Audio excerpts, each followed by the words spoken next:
અત્યાર સુધીમાં તાવતે વાવાઝોડું હોય એ જોયું છે, બિપોરજોય જોયું છે અને એ વાવાઝોડામાં ગુજરાતમાં કેટલો વિનાશ વેર્યો હતો એ આપણને બધાને યાદ છે. તો લાગે છે કે આ વાવાઝોડું જે આવનારું છે એટલું જ ભયાનક હોઈ શકે.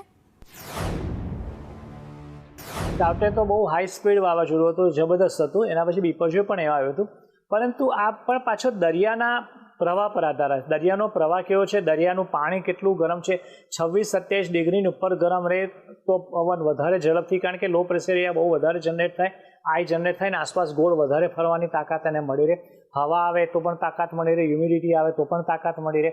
એટલે આ બધા કુદરતી પરિબળો અત્યારે તો ભેગા થયેલા જ છે ઓલરેડી, પણ એ દરમિયાન જો પાછા એ વિરમય ના જાય તો વાવાઝોડું ના આવે, અને આવે તો તે વખતે આ 4 વસ્તુ કેટલી છે એના ઉપર જ એના વાવાઝોડાની ગતિ, સ્થાન, એની ઝડપ એ બધું નક્કી થાય. એટલે અત્યારથી કશું બિલકુલ કેવું નકામું છે.